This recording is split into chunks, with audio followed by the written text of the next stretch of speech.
तो सबसे पहले हमें बेटा याद रखना है कि इंटीग्रेशन बाय पार्ट्स के क्वेश्चन की पहचान क्या होगी। पहचान ऐसे होगी कि जब दो फंक्शंस आपस में मल्टीप्लाई हो रहे होंगे, ठीक है। तो जब हम मल्टीप्लाई कर रहे होंगे फंक्शंस को और कोशिश करेंगे कि वो सिंप्लीफाई हो जाए तो अच्छी बात है, बट अगर नहीं हो रहे सिंप्लीफाई, दो अलग टाइप ऑफ फंक्शन आ गए, तो हम उस केस में क्या करेंगे, हम उसमें इंटीग्रेशन बाय पार्ट्स लगाएंगे, जिसे हम यू डॉट वी का फॉर्मूला कहते हैं। हम इंटीग्रेशन बाय पार्ट्स का एक्चुअल जो फॉर्मूला बुक का वो देख लेते हैं, और फिर इसको किस तरह याद करें वो देख लेते हैं। ठीक है, यू है और दूसरा वेरिएबल वी है। ठीक है, इनका डेरिवेटिव डीवी तो साथ आता ही आता है। आपको चाहो तो लिख लो या ना लिखो, याद करने में मुश्किल होती है।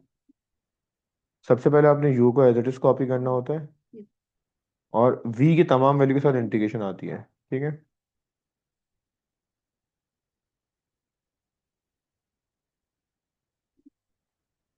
फिर आपको यू का डेरिवेटिव लेना, और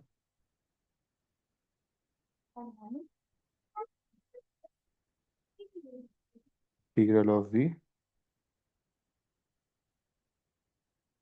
ठीक है, ये फॉर्मूला आपका इंटीग्रेशन में पार्ट्स का। अब आपने ना इसको फॉर्मूले को सिंप्लीफाई करने के लिए एक मेथड याद रखना है, वो है अल्ट्रा वायलेट वो डी।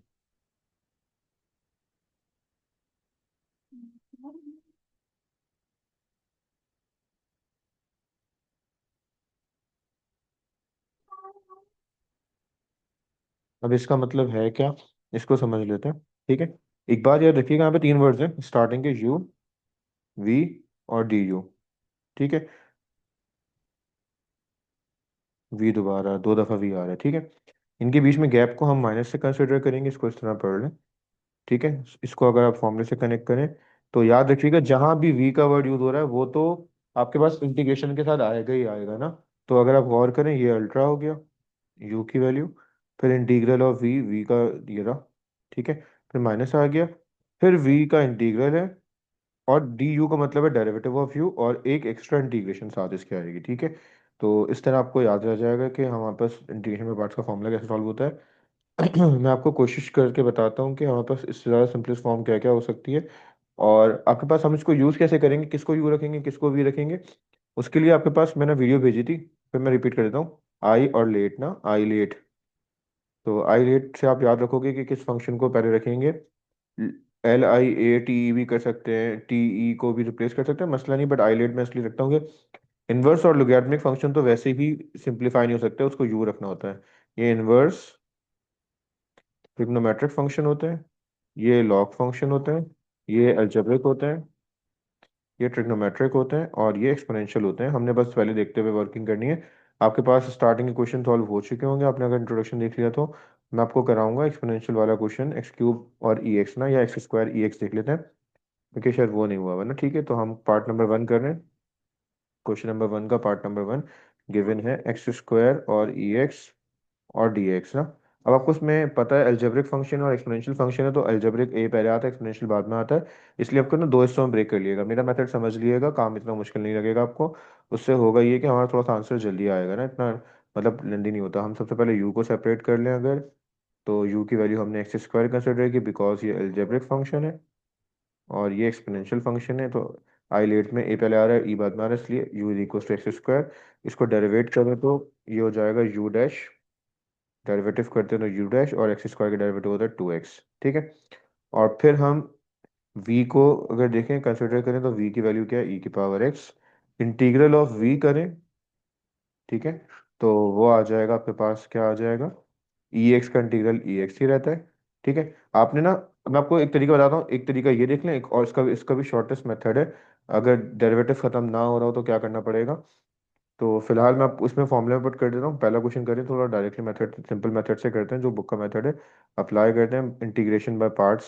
इंटीग्रेशन बाय पार्ट्स में क्या होता है बेटा, इंटीग्रेशन बाय पार्ट्स में आपके पास होता है यू की वैल्यू मतलब एक्स स्क्वायर, फिर वी का इंटीग्रल वो होता है ई एक्स, फॉर्मूले का माइनस इंटीग्रेशन का सिंबल, फिर यू का डेरिवेटिव 2x और ई एक्स। फिर आपके पास दोबारा इंटीग्रेशन में पार्ट हो जाएगा, क्योंकि ये दो फंक्शन ऐसे आ गए कि आपके पास सिंप्लीफिकेशन नहीं हो रही ना, तो आपने दोबारा इंटीग्रेशन में पार्ट लगाना पड़ेगी। तो आपने दोबारा इसमें यू और वी को सेपरेट करना है। अब यू की वैल्यू क्या हो जाएगी, एक्स, और वी की वैल्यू हो जाएगी अगेन ई की पावर एक्स। यू का डेरिवेटिव लें तो वन आ जाएगा, और इंटीग्रल ऑफ वी लें तो क्या आ जाएगा, ई एक्स। अब इस पे दोबारा इंटीग्रेशन में पार्ट लगा देंगे, टू तो कांस्टेंट वैल्यूज को बाहर रख दें, तो इसको हम ऐसे लिख देते हैं एक दफ़ा आपको समझाने के लिए मजीद एक्सपोनेंशियल। अच्छा, इसको हटा देते हैं, इंटीग्रेशन हो चुकी है। X square e x minus two as it is x और ई एक्स ना। हमने इस पे इंटीग्रेशन में पार्ट लगाई है, तो यू की वैल्यू ना एक्स हो गई और वी की वैल्यू ई एक्स हो गया है। तो इसको हमने डेरिवेटिव करके इंटीग्रेशन करके हम दोबारा अप्लाई करेंगे फॉर्मूला। तो देखिए क्या होगा, सबसे पहले x square as it is आ जाएगा, ई की power x as it is आ जाएगा, क्योंकि ये हमने एज इट इज कॉपी किया है। ठीक है, बाकी फॉर्मूला लगाया माइनस टू के बाद ना। सबसे पहला काम क्या होता है, सबसे पहला काम ये होता है यू की वैल्यू हमने एज इट इज कॉपी करनी है। यू की वैल्यू एक्स से इंटीग्रल ऑफ वी होता है ई एक्स, फॉर्मूले का माइनस, इंटीग्रल का सिंबल, फिर आपके पास आता है यू का डेरिवेटिव वन, और v का इंटीग्रल होता है ई एक्स और डी एक्स। अब आपके पास सिर्फ ई एक्स बचा है, तो ई एक्स का इंटीग्रल ले लेंगे, तो देखें ये x square e x minus to, multiply कर रहा हूँ तो माइनस टू एक्स ई एक्स हो जाएगा, और माइनस माइनस प्लस का टू, और वन का इंटीग्रल वन होता है, और एक्सपोनेंशियल एक्स का इंटीग्रल होता है एक्सपोनेंशियल एक्स प्लस सी।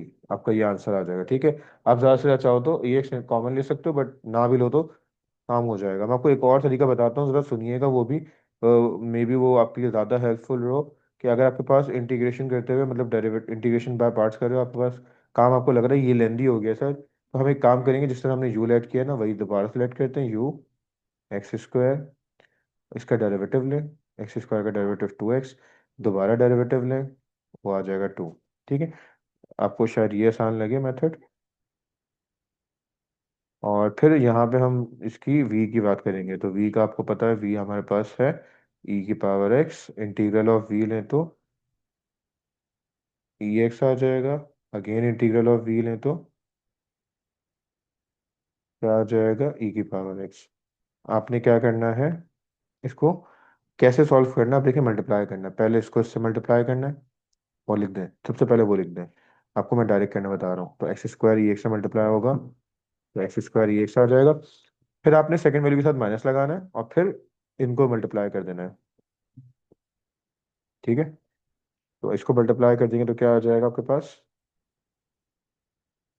एक टू एक्स को मल्टीप्लाई करें ई एक्स से तो आ जाएगा टू एक्स और ई एक्स। पहले पॉजिटिव वैल्यू थी, फिर नेगेटिव, अब दोबारा आएगी पॉजिटिव। अच्छा, इसको एक दफ़ा इंटीग्रेशन और करना पड़ेगी, तो आपको पता है दोबारा इंटीग्रेट करें तो ई एक्स का इंटीग्रल ई एक्स ही रहता है। तो अब इसको इससे मल्टीप्लाई कर देंगे। अब साइन कौन सी आनी चाहिए, पहला पॉजिटिव, फिर नेगेटिव, फिर पॉजिटिव, तो आपके पास आंसर आ जाएगा टू ई की पावर एक्स।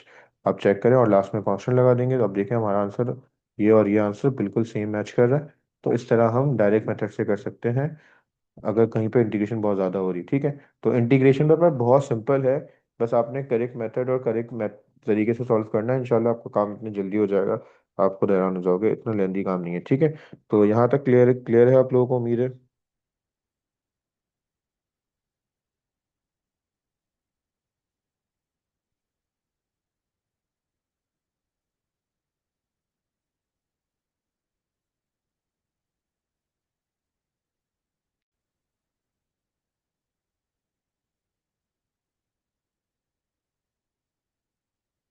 क्यों काटेंगे बेटा, ये तो मेथड है ऑफिशियली। क्यों, उन्होंने क्या दोनों मेथड ही नहीं कराया, पहला मेथड तो उन्होंने कराया होगा ना, आई गेस।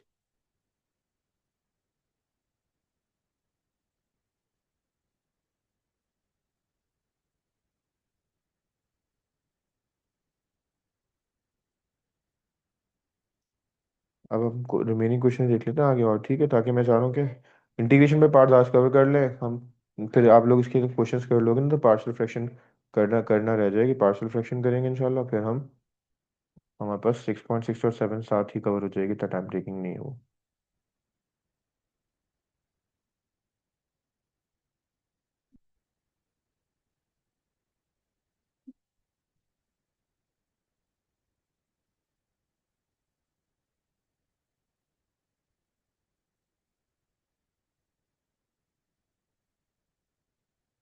आप लोग क्वेश्चन देख लो उसमें से, और मुझे बताओ कि फिर ये वाला क्वेश्चन करा दें, आप लोगों ने काफ़ी क्वेश्चन किए हुए भी हैं। वन का कोई क्वेश्चन ऐसा नहीं होगा। अच्छा, याद रखिएगा, अगर खाली एल एन एक्स आ जाए, जैसे इस तरह का केस है, या खाली इन्वर्स आ जाए, तो उस केस में अपने यू इसको बना देना है, एल एन एक्स को, और वी जो है आपके पास वो वन हो जाएगा, अगर कहीं पे ऐसी कंडीशन आ जाए, ठीक है। क्योंकि एल एन एक्स का डेरिवेटिव तो आता है, एल एन एक्स का इंटीग्रल पॉसिबल नहीं होता डायरेक्टली, दैट्स वाई हमें ये काम करना पड़ता है कि यू को हम उस इन्वर्स या एल एन की वैल्यू कंसिडर कर लें, और वी को हमें वन कंसिडर करना पड़ता है, अगर अवेलेबल नहीं है, गिवन नहीं है कि वी की वैल्यू है क्या, ठीक है। तो अब मुझे बता दो, आप लोग क्वेश्चन नंबर टू के कोई पार्ट में से देख लेते हैं, फिर इस तरह थ्री देख लेंगे, रैंडम क्वेश्चन देख लेते हैं।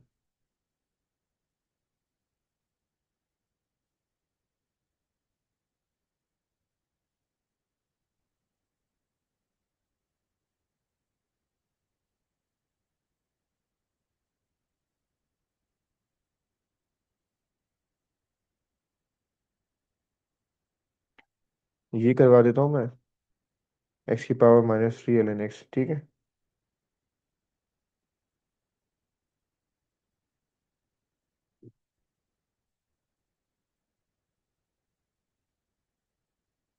तो देखते हैं एक्स की power minus three l n x कैसे सॉल्व होगा, पार्ट थ्री है क्वेश्चन नंबर टू का।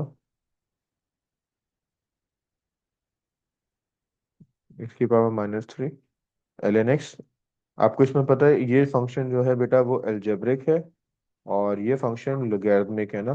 तो आई लेट में एल पहले आता है, इसलिए हमारे पास जो यू होगा वो हो जाएगा एल एन एक्स, और वी की वैल्यू हो जाएगी एक्स की पावर माइनस थ्री, ठीक है। अब आप डेरिवेटिव करोगे तो इसका डेरिवेटिव आ जाएगा वन अपॉन एक्स, और इंटीग्रेट करोगे इस वी का तो आपके पास आ जाएगा एक्स की power minus two, minus three में प्लस वन करेंगे माइनस टू, और वही डिवाइड हो जाएगा, ठीक है।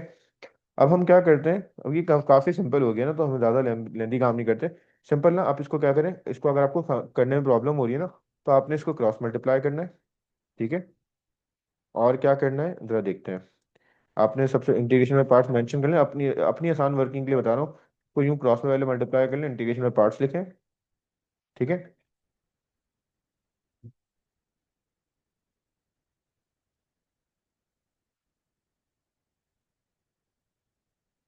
एक सेकंड होल्ड करिएगा, एक कॉल आ रही है।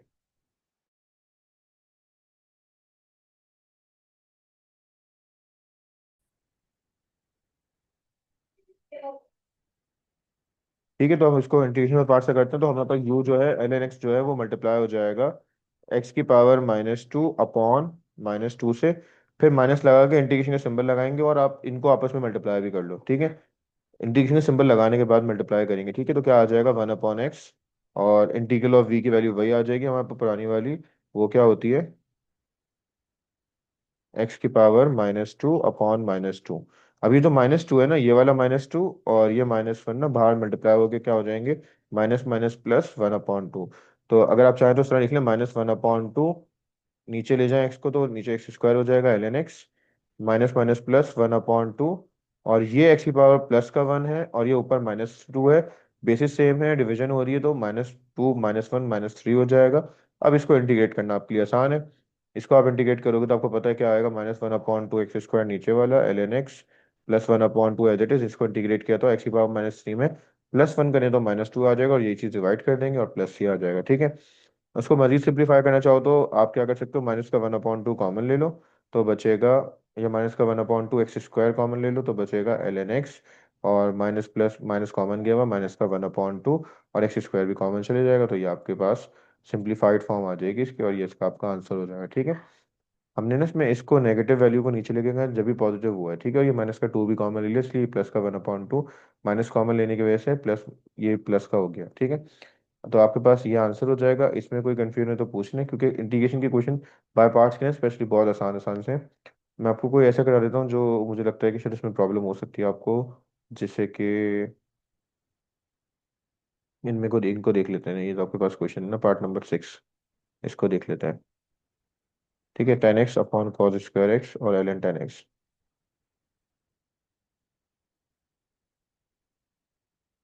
Tan x upon cos square x और एल एन टेन एक्स। सबसे पहले तो ना आपके लिए इस क्वेश्चन को आसान बना देते हैं पहले ना, कि क्वेश्चन में सबसे पहले तो आपके पास एल एन के बाद टेन एक्स और वगैरह आ रहा है ना, तो आपको पता है अपॉन में अगर कोई वैल्यू आ रही है तो उसको पहले ऊपर ले जाएं, ताकि आपका थोड़ा मसला क्वेश्चन का हल हो। तो ये कुछ इस तरह हो जाएगा, टेन एक्स और एल एन टेन एक्स, और कॉस स्क्वायर को ऊपर लेके जाएं तो वो सेक स्क्वायर एक्स हो जाएगा, और डी एक्स। ये आपकी मेन इक्वेशन है। बस आपको ना यहाँ पे एक यहीं से इंटीग्रेशन स्टार्ट कर दें बाय पार्ट्स की, या फिर हमें, मेरी माने तो यहाँ पे ना y को लेट कर लें, क्योंकि ln के साथ जो भी आ रहा हो ना उसको ही लेट कर लिएगा। y की वैल्यू ना ln के अंदर जो वैल्यू ln के बराबर में, मतलब ln के साथ फंक्शन जो भी हो उसको आपने लेट कर लेना y के बराबर। और फिर dx को भी चेंज करना पड़ेगा, तो y का डेरिवेटिव dy अपॉन dx होता है, और tan का डेरिवेटिव होता है sec स्क्वायर x। तो इट मीन्स हम dy की जगह रख सकते हैं dy sec square of x, और dx की जगह पुट किया जा सकता है। तो इक्वेशन नंबर वन आपके पास सिंप्लीफाई होने के बाद कुछ इस तरह की हो जाएगी। Equation number one will becomes 10x की जगह y लिख रहे हैं हम, फिर ये ln y हो गया, और यहाँ पे आ गया dy। अब तो काम सिंपल सा हो गया, आपने बस क्या करना है, u की वैल्यू करेक्ट आइडेंटिफाई करनी, because of the logarithmic function, ये आपके पास लोगैरिथमिक है, ये अलजेब्रिक है। अब आपको जो लेट करना है वो u और v करना है।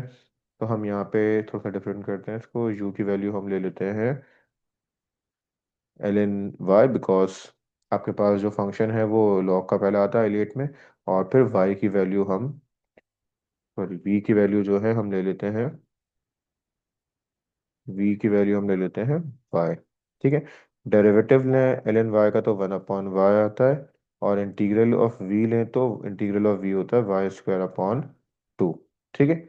और इसको सिंप्लीफाई करते हैं, कैसे करना है आपको मैंने बताया कि आपने क्रॉस मल्टीप्लाई करना है इसको इससे, और इसको इससे मल्टीप्लाई करना है। तो आपके पास क्या आ जाएगा, u मल्टीप्लाई किया मतलब ln y को मल्टीप्लाई कर देंगे आप y² अपॉन 2 से। ठीक है। और फिर आप माइनस लगाओगे, बीच में इंटीग्रेशन का सिंबल लगाओगे, u का डेरिवेटिव जो है वो भी इससे मल्टीप्लाई हो जाएगा, बट इंटीग्रेशन के अंदर ना, जब सामने मल्टीप्लाई करेंगे तो इंटीग्रेशन के अंदर, तो वो y² अपॉन 2। और फिर y से एक y कट जाएगा इसमें। तो आपके पास जो कांस्टेंट बचा उसको पहले y² अपॉन 2 पहले लिख लें, ताकि वो चीज़ें मिक्स ना हो, ln y बाद में लिख दें, माइनस का 1/2 बाहर, और बचा आपके पास ले दे के सिर्फ और सिर्फ y। तो y का integral with respect to y करें तो वो y² अपॉन 2 आ जाता है। तो y² upon 2 ln y -1/2 y² upon 2 plus c। ज़्यादा से ज़्यादा ये 2 मल्टीप्लाई होकर 4 हो जाएगा, दैट्स इट। और फिर आपके पास y की वैल्यू पुट कर दें, तो पुट कर देंगे y की वैल्यू जो हमने स्टार्ट में लेट की थी वो थी 10x।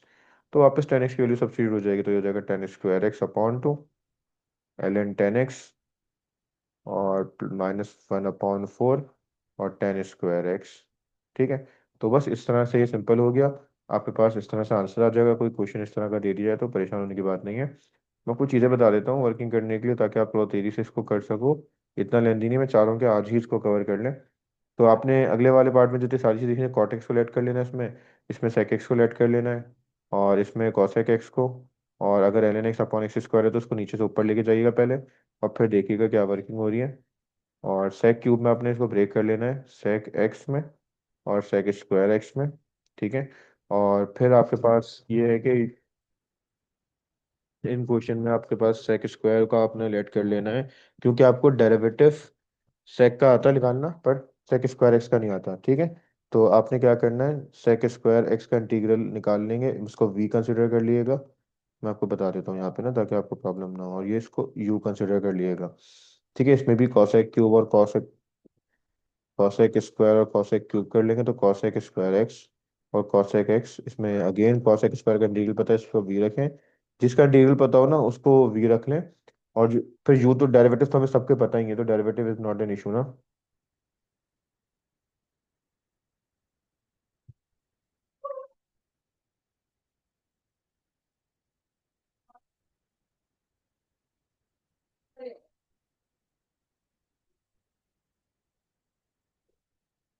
तो मुझे बताएं, इनमें कोई क्वेश्चन आपको मुश्किल लग रहा है तो मैं क्वेश्चन नंबर 3 की तरफ बढ़ूँ ना।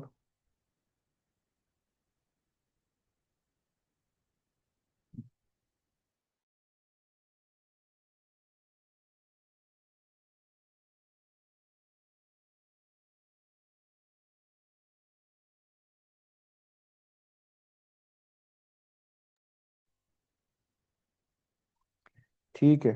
तो हम एक्सपोनेंशियल का क्वेश्चन कर लेते हैं। अच्छा, बस मैं आपको एक क्वेश्चन ऐसा कराना चाह रहा हूँ जिसमें एक्सपोनेंशियल और ट्रिग्नोमेट्रिक दोनों साथ आ रहे हो ना।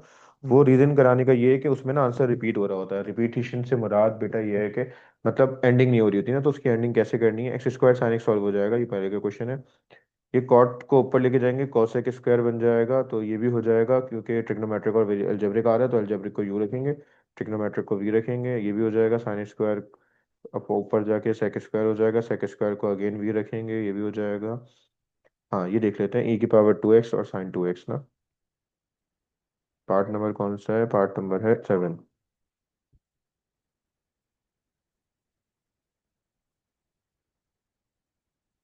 7 है क्वेश्चन नंबर 3 का। ये क्वेश्चन 2 के थे। ई की पावर 2x और साइन 2x। आप चाह रहे हो कि इस 2x को ख़त्म कर दें तो कर दें, कोई मसला नहीं है। अगर नहीं करना चाह रहे तो जब भी चल जाएगा, कोई मसला नहीं है। इसको स्टार्ट में हम लिख लेते हैं। ऐसे क्वेश्चन में जिसमें एल्जेब्रा एक्सपोनेंशियल और ट्रिग्नोमेट्रिक फंक्शन, दो सात फंक्शन आ रहे हो, तो आपने एक चीज़ का ख्याल रखना है। आपके पास टी ई दोनों बराबर बराबर में आते हैं, तो आपकी मर्जी है, बट हमें एक्सपोनेंशियल का इंटीग्रेशन में मुश्किल हो सकती है, तो इसलिए हम इसको रख लेते हैं। आप इसको यू को बना लो, और इसको साइन में टी ट्रिग्नोमेट्रिक पहले लिखना, तो इसको वी बना लेते हैं और इसको टी बना। ये ट्रिग्नोमेट्रिक है ना, तो इसको यू बना लेते हैं। ठीक है, यू आपके पास हो जाएगा sin 2x, और वी हो जाएगा हमारे पास एक एक्सपोनेंशियल 2x।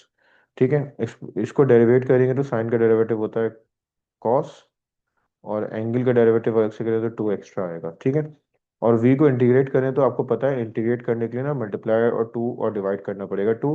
तो डेरिवेटिव मौजूद है 2x का, तो इसलिए इसका इंटीग्रल क्या आ जाएगा? e की पावर 2x/2। ठीक है, इंटीग्रल ऑफ 2x/2 ये आ जाएगा। इंटीग्रल कैसे आ रहा है ये? इसका डेरिवेटिव जो है वो मौजूद होगा जब भी तो इंटीग्रेट होगा। तो इंटीग्रेट के लिए 2x का डेरिवेटिव 2 मौजूद होना चाहिए था dx के साथ, इसलिए 2 और dx हट जाएगा, इंटीग्रेट करके e2x/2 आ जाएगा। इसको एक दफ़ा और इंटीग्रेट कर लेते हैं। इसको इंटीग्रेट करने का एक रीज़न और ये भी है, क्योंकि ना हमारे पास ना कंडीशन देखें ऐसी है कि सिंप्लीफाइड फॉर्म नज़र नहीं आ रही। दोनों को देखें, यू और वी को ना, सेम वेरिएबल नहीं आ रहा है, अलग अलग फंक्शन आ रहे हैं अभी भी। तो उसको एक दफ़ा और डिफरेंट शेड कर लेते हैं, तो कुछ ना कुछ हो ही जाएगा। यू डबल डेरिवेटिव करें तो cos 2x कन्वर्ट हो जाएगा, cos का डेरिवेटिव होता है माइनस साइन। ठीक है, और एक और दफ़ा एंगल में 2 मल्टीप्लाई होगा तो ये 4 हो जाएगा। ठीक है, और इसको दोबारा इंटीग्रेट करें अगर, तो e2x तो ऐसे ही रहेगा, अब नीचे एक और 2 डिवाइड हो जाएगा तो 4 आ जाएगा। ठीक है, और आपको पता है मल्टीप्लिकेशन हमने कैसे की थी? हमने क्रॉस में मल्टीप्लाई करा, इसको इससे, इसको इससे, और इसको एक दफ़ा इससे फिर से मल्टीप्लाई करना पड़ेगा। मैंने ये सिंबल गलत लगाए। इनकी मल्टीप्लिकेशन ऐसी थी ना, इसको हमने मल्टीप्लाई किया इससे, इसको मल्टीप्लाई इससे, और इंटीग्रेशन के सिंबल के साथ इसको इससे। हमने स्टार्ट में एक वैल्यू लेट की थी कि हम ये सब आई के बराबर है, तो यू मल्टीप्लाई होगा इंटीग्रल ऑफ वी से, मतलब sin 2x जो है वो मल्टीप्लाई हो जाएगा फर्स्ट इंटीग्रल से, जो है, अच्छा, e की पावर 2x/2। फिर फॉर्मूला माइनस का, सेकंड वैल्यू माइनस की। अब क्या होगा? हमारे पास आ जाएगा cos 2x, अब और 2 मल्टीप्लाई का मल्टीप्लाई हो जाएगा e की पावर 2x/4 से। फिर इनको आपस में मल्टीप्लाई करना है दोबारा से, तो अब हमें क्या करना है? साइन चेंज करनी है, प्लस लगाना है, और इनको दोबारा से इंटीग्रेट करना है। ठीक है, क्या लिखना है? ई साइन माइनस का sin 2x/4, और e की पावर 2x/4 दोबारा से आ गया। ठीक है, अब देखें सिंप्लीफिकेशन जहाँ हो रही है वहाँ कर लें, 2 2 2 4, और यहाँ तो 4 से 4 ही कैंसिल हो गया, तो यहाँ पे क्या बचेगा? इसको देख लेते हैं। तो हमारे पास देखें ये आई है, ये हम e2x/2 पहले लिख रहे हैं, sin 2x माइनस का cos 2x, और e2x/2। अब अगर गौर करें, प्लस माइनस माइनस हो जाएगा, ये हो जाएगा sin 2x और e2x और dx ना। जी बोले।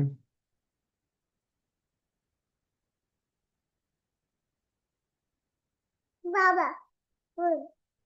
यार होता ये है कि आपने ना चौथी दफा इंटीग्रेट आप कर सकते हो, बट ना इन कंडीशन में ना आपने फॉर्मूला भी तो अपना शो करना है। तो अगर आप स्टॉप कर रहे हो क्योंकि आपके पास सेम चीजें रिपीट हो रही हैं, एक दफा दो दफा इंटीग्रेट करा हमने, हमने इसलिए इसको मजीद आगे नहीं किया क्योंकि मुझे साइन नजर आ गया था वापस ना। जब भी एक्सपोनेंशियल और ट्रिग्नोमेट्रिक फंक्शंस आ जाएंगे, तो जैसे ही आंसर रिपीट हो जाए ना, जैसे साइन रिपीट हो गया, तो हम वहीं पे स्टॉप कर देंगे और इसको सामने मल्टीप्लाई करेंगे, लास्ट वाली वैल्यू को सामने मल्टीप्लाई करेंगे, क्योंकि हमने नीचे मजीद इंटीग्रेशन नहीं की, इसलिए इसको सामने मल्टीप्लाई किया। ठीक है, क्योंकि ये चलता रहेगा, क्योंकि स्टॉप तो होगा नहीं। अगर आप देखो दोबारा यू डॉट वी का इंटीग्रल लग रहा है, दोबारा इंटीग्रेट होता रहेगा। मैंने स्टॉप यहाँ पे क्यों किया? अगर आप गौर करो, ये हमारा जो क्वेश्चन है जो आई के बराबर है, ये पूरा सेम बन गया। इस वजह से इसको स्टॉप किया, ताकि यहाँ पे इसकी जगह हम क्या पुट कर सकें? यहाँ पे हम पुट कर देंगे इसकी जगह पे आई। ठीक है, तो जब इसकी जगह आई आ जाएगा तो ये इस तरह हो जाएगा, I is equals to e की पावर 2x अपॉन 2 sine 2x minus cos 2x e की पावर 2x अपॉन 2, और ये -1 के बराबर हो जाएगा, आई के बराबर हो जाएगा, प्लस सी माइनस का आई उधर जाके क्या हो जाएगा, प्लस आई। और हमारे पास जो कॉमन निकल रहा है हम कोशिश करते हैं कॉमन ले लेते हैं, तो हमारे पास ये माइनस का इधर आके प्लस आई हो जाएगा, और इधर से कॉमन निकल रहा है ई की पावर 2x अपॉन 2, तो बचेगा sign 2x minus cos 2x, और ये प्लस का सी बचा, ये आई प्लस आई 2i हो जाएगा। तो 2i करें और फिर एक काम करते हैं, 2 मल्टीप्लाई कर आगे डिवाइड हो जाएगा, तो ये हो जाएगा e2x/4। कांस्टेंट से कुछ डिवाइड मल्टीप्लाई करने का फर्क नहीं पड़ता क्योंकि वो कांस्टेंट ही रहता है। तो आपके पास आ जाएगा e sine 2x/4 sine 2x minus cos 2x। तो ये आपका आंसर हो जाएगा। ठीक है, इस तरह की क्वेश्चन जब आपके पास ट्रिग्नोमेट्रिक फंक्शन और एक्सपोनेंशियल साथ हो जाए तो आपने इस तरह से इसको सिंप्लीफाई करना है कि जैसे ही क्वेश्चन में जो फंक्शन था ट्रिग्नोमेट्री का वही रिपीट हो जाए, क्योंकि एक्सपोनेंशियल तो फर्क नहीं पड़ता, एक्सपोनेंशियल बार बार रिपीट ही हो रहा होगा। तो ट्रिग्नोमेट्रिक में जैसे ही रिपीट हो जाए तो आपके पास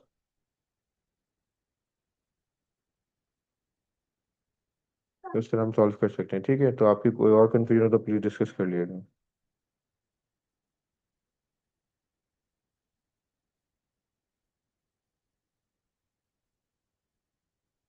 इसमें कोई कंफ्यूजन है बेटा? मैं चाह रहा हूँ आपको एक इनवर्स का क्वेश्चन भी करा दूँ।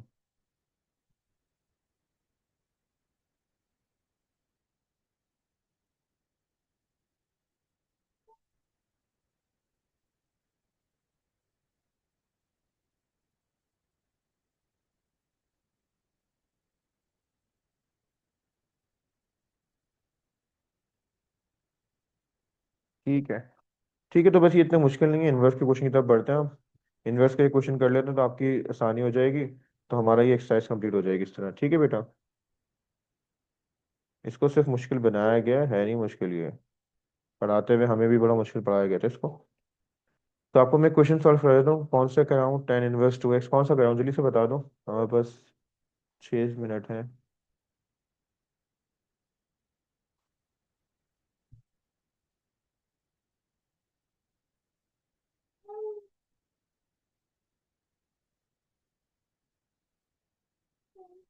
पार्ट 2, ठीक है, 4 का पार्ट 2। सबने पार्ट 2 बोला है, खैरियत। x4 tan inverse x।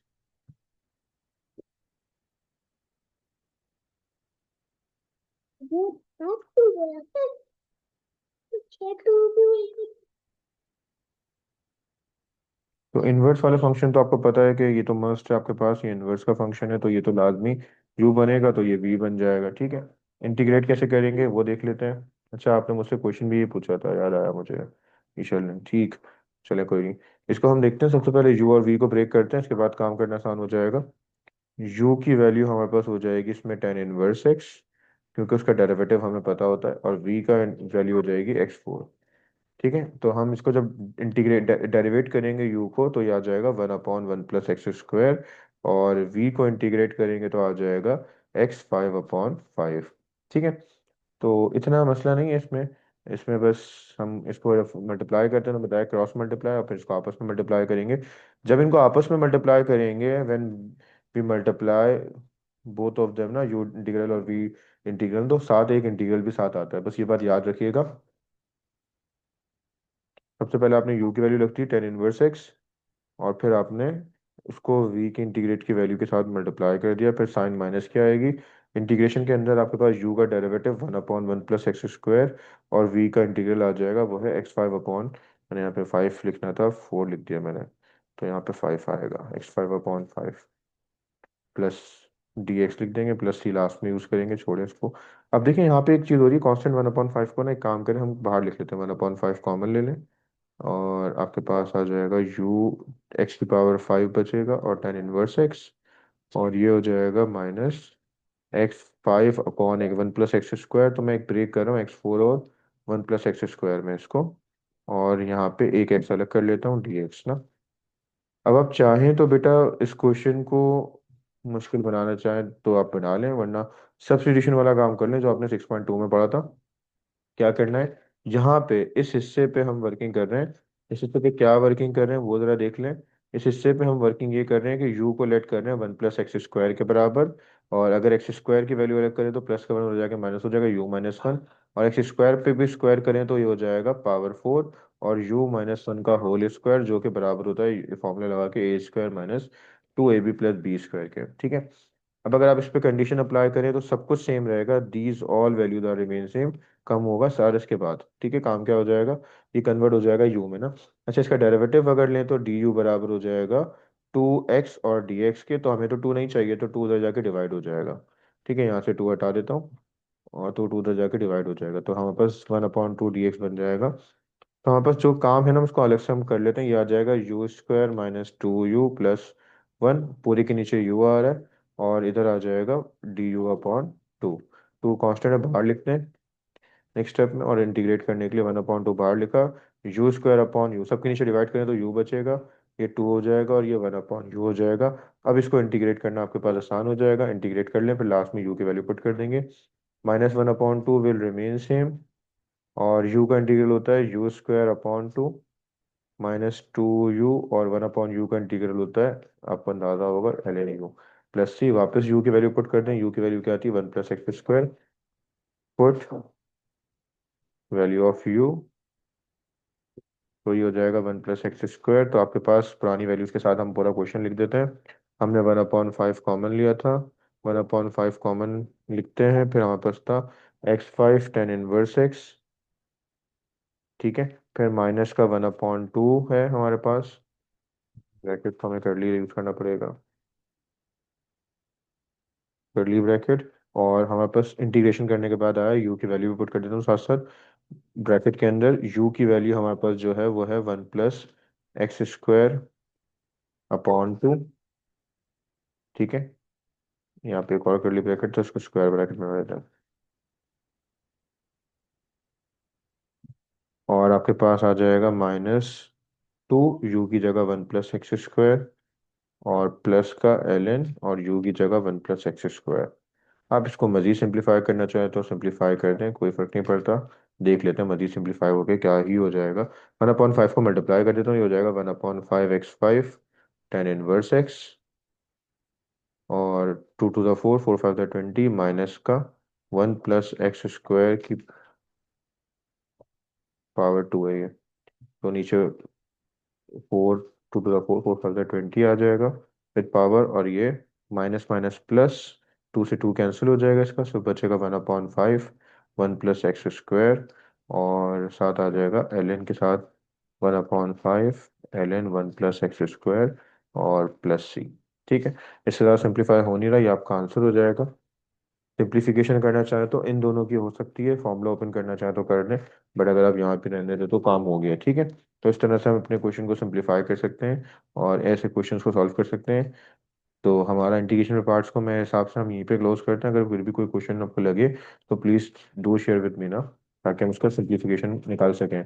मेरी कोशिश होगी हम इतनी स्पीड से चले, तो अभी हमारा 6.5 इंशाल्लाह नेक्स्ट क्लास में मंडे को रखेंगे। जब तक आप पूरा वीक लगा के इनको कंप्लीट करो, इसकी कन्फ्यूजन क्लियर करो, ताकि नेक्स्ट वीक में प्रॉब्लम ना हो। बहुत छोटी सी एक्सरसाइज है 6.5 भी, और 6.6 और 7 को साथ मिला के कर लेंगे। तो हमारा नेक्स्ट वीक में कोशिश होगी चैप्टर कंप्लीट हो जाए।